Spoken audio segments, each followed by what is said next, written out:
बताना चाहता हूं कि जो ये प्रोपेगेंडा सेकुलर पार्टियों ने फैलाया हुआ है कि एआईएमआईएम एक बी टीम है और बी टीम बोल के वो वोट सारा अपनी तरफ कर लेते हैं। दरअसल ये बी टीम बोलने का मकसद जो है वो डर दिखाना है। पहले इन्होंने ये कहा कि जो जितनी भी सेकुलर पार्टी हैं वो हमारी हमदर्द है। इस तरह से उन्होंने वोट को लिया। आप अखिलेश यादव का मुजफ्फरनगर का दंगा देख लीजिए, आप दिल्ली में केजरीवाल का दंगा देख लीजिए। दरअसल जिस भी स्टेट के अंदर चीफ मिनिस्टर अगर 24 घंटे से ज़्यादा दंगा होने देता है तो उसमें स्टेट का हाथ होता है। ये एक रिपोर्ट है कि चीफ मिनिस्टर के अंदर इतनी हिम्मत होती है, इतनी ताकत होती है कि वो 24 घंटे में अपनी आर्मी, अपने पुलिस और अपने लोगों को भेज के दंगा रुकवा सकता है। तो जो भी दंगा होता है वो कथाकथित दंगा होता है, उसे पोग्राम बोलते हैं, जिसे एंटी मुस्लिम पोग्राम कहा जाता है। 80 और 20 की बात जो करी थी वो बीजेपी ने करी थी। असदुद्दीन ओवैसी साहब का एक भी बयान कोई भी उठा के मुझे ये दिखा दे कि उन्होंने सिर्फ मुस्लिम की बात करी हो। आज भी यहाँ मंच से खड़े होकर उन्होंने ये बोला कि मुबारकपुर में किसी भी हिंदू भाई के साथ अगर कोई भी जुल्म होगा तो असदुद्दीन ओवैसी इस मुबारकपुर की सरजमी पे आएगा। द इंडियन खबर, सच आपके सामने। अब मैं रज़ा अंसारी और आप सभी का स्वागत है द इंडियन खबर पर। असदुद्दीन ओवैसी के भाषण में इतना तो जरूर है कि लोग तालियां बजाने लगते हैं और लोग नारे लगाने लगते हैं, मगर ये भाषण वोट में कितना कन्वर्ट होगा ये सबसे महत्वपूर्ण हो जाता है। और चूंकि यहाँ पर जिस तरह से भाजपा और सपा के बीच जो लड़ाई चल रही है, तो कुछ जगहों पर एमआईएम के प्रत्याशी, चाहे आप नगीना विधानसभा को पकड़ेंगे और मुबारकपुर विधानसभा को पकड़ेंगे, तो कई सारे लोग कहते हैं कि असदुद्दीन ओवैसी की भी अपनी एक पहचान है जो कुछ विधानसभा सीटों पर फर्क पड़ा सकते हैं और कुछ फर्क डाल सकते हैं। तो कुछ हमारे एक जामिया के साथी है महमूद अनवर साहब, पीएचडी कर रहे हैं। तो महमूद साहब, सबसे पहले ये बताएं कि क्या आपको नहीं लगता है कि वोट कटने की वजह से भाजपा को फायदा पहुंचेगा, क्योंकि बिहार का तस्करा हो रहा है और उत्तर प्रदेश बचाना शायद देश में 2024 में देश को बचाने जैसा है, तो क्यों नहीं असद साहब मतलब कि अपने कैंडिडेट ना उतार कर समाजवादी पार्टी को मतलब उनको सपोर्ट कर दे, हिमायत कर दे?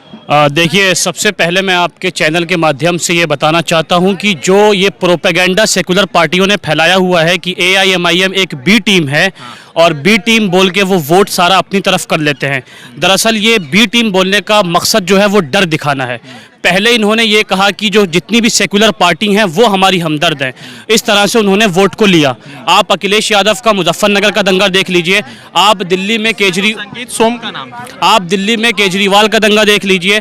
दरअसल जिस भी स्टेट के अंदर चीफ मिनिस्टर अगर 24 घंटे से ज़्यादा दंगा होने देता है तो उसमें स्टेट का हाथ होता है। ये एक रिपोर्ट है कि चीफ मिनिस्टर के अंदर इतनी हिम्मत होती है, इतनी ताकत होती है कि वो 24 घंटे में अपनी आर्मी, अपने पुलिस और अपने लोगों को भेज के दंगा रुकवा सकता है।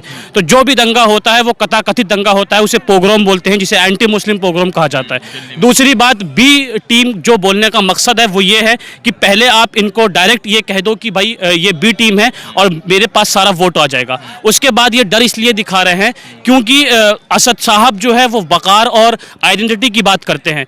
दो तरह की पॉलिटिक्स होती है, एक मेजॉरिटी पॉलिटिक्स, एक माइनॉरिटी पॉलिटिक्स। मेजॉरिटेरियन पॉलिटिक्स अगर हिंदुत्व के नाम पे या किसी धर्म के नाम पे होगी तो वो देश के लिए खतरा है। वो देश के लिए इसलिए खतरा है क्योंकि उसके पास इतने सांसद, इतने विधायक और इतने लोग होते हैं कि वो माइनॉरिटी के अगेंस्ट में कोई भी कानून बना सकता है। मिसाल के तौर पे सीए कानून देख लो, हिजाब वाला मसला देख लो, लव जिहाद देख लो। तो इससे क्या है, किसी भी माइनॉरिटी के ऊपर एक हमला होता है। लेकिन अगर कोई माइनॉरिटी है किसी देश के अंदर, अगर वो धर्म की बात करता है तो वो अपने वकार को, अपने वका को, अपनी आइडेंटिटी को, अपनी जबान को, अपनी पहचान को, अपने कपड़े को बचाने की बात करता है। क्योंकि उसके पास इतने ना लोग हैं, ना उसके पास इतने विधायक हैं, ना उसके पास इतने सांसद हैं कि वो मेजॉरिटी के अगेंस्ट में कोई कानून बनाएगा। तो इससे किसी को खतरा नहीं होता। आप हिंदुस्तान में सिर्फ मुसलमान की बात नहीं कर सकते। आप यहाँ पे 20% की पॉपुलेशन है, हमारे हिंदू भाई 80% के पॉपुलेशन में। ये कॉमनल हार्मोनी वाला देश है। आप किसी एक वर्ग के बारे में सिर्फ सोचे, दूसरे वर्ग के बारे में ना सोचे, तो ये तो फिर वही हो रहा है जो भाजपा के लोग कर रहे हैं। देखिए, इसमें अभी 80 और 20 की बात जो करी थी वो बीजेपी ने करी थी। असदुद्दीन ओवैसी साहब का एक भी बयान कोई भी उठा के मुझे ये दिखा दे कि उन्होंने सिर्फ मुस्लिम की बात करी हो। आज भी यहाँ मंच से खड़े होकर उन्होंने ये बोला कि मुबारकपुर में किसी भी हिंदू भाई के साथ अगर कोई भी जुल्म होगा तो असदुद्दीन ओवैसी इस मुबारकपुर की सरजमी पे आएगा। और अभी उन्होंने ये बोला कि जो दलित हैं, जो मजलूम हैं, जो पिछड़े हैं, जो कमज़ोर हैं, उनकी लड़ाई असद साहब लड़ रहा है। ये किसी मुसलमान की और सिर्फ एक वर्ग की लड़ाई नहीं लड़ रहा है। कुछ भाजपा के लोग ये कह रहे हैं और कुछ जो है सेकुलर मुस्लिम ये कह रहे हैं कि जितना जिन्ना ने इस देश को नुकसान पहुंचाया उतना ही असद साहब नुकसान पहुंचा। देखिए, जिन्ना की जो बात है वो ख़त्म हो चुकी है। 1947 के बाद मैं आपको बता रहा हूँ कि कांग्रेस को 60 साल की हुकूमत दी थी और सच्चर समिति की रिपोर्ट ये बताती है कि जो कौम बैठी हुई थी 47% की गवर्नमेंट जॉब पे, वो कौम आज 2% की जॉब पे आ गई है। उत्तर प्रदेश का डाटा बताता हूँ मैं, 1.7% लोग आज 10th क्लास के बाद पढ़ते हैं और सिर्फ 0.71 लोग आज मास्टर से ऊपर पढ़ रहे हैं। तो सरकार की जिम्मेदारी है कि वो अपनी कम्युनिटी को अपलिफ्ट करे। ये हम सब की मैं ये कहता हूँ कि ये हम सब के ऊपर शर्म आनी चाहिए सरकार को कि वो 70 साल के बाद जो देश तरक्की की बातें करता था, डेवलपमेंट की बातें करता था, बच्चों को पढ़ाने की बातें करता था, वो देश आज हिजाब की बात कर रहा है, वो देश आज गमछे की बात कर रहा है, वो देश आज हिंदू और मुस्लिम की बात कर रहा है। तो विधानसभा चुनाव हो रहा है, आपने 100 सीटों पर उतार दिया, कई जगह पर प्रत्याशी नहीं मिल रहे थे ढंग के, तो क्या लग रहा है कि कितना सीट जीत रहे हैं? देखिए, सीट जीतना और हारना ये अल्लाह के हाथ में है, लेकिन प्रोसेस पे ध्यान देना बहुत जरूरी है। इलेक्शन प्रोसेस का नाम होता है। बेस स्ट्रांग होगा, आज नहीं तो कल सीट निकलेगी। बिहार के अंदर 5 सीट आई है। इसी तरीके से पहले एक सांसद हुआ करता था, आज आया 100 सीट खराब कर दिया। खराब डाटा दिखाइए ना आप। 19 सीट लड़ी थी, 19 सीट पे आप मुझे डाटा दिखा दीजिए। मेरे पास डाटा मौजूद है, इसका निकालना पड़ेगा।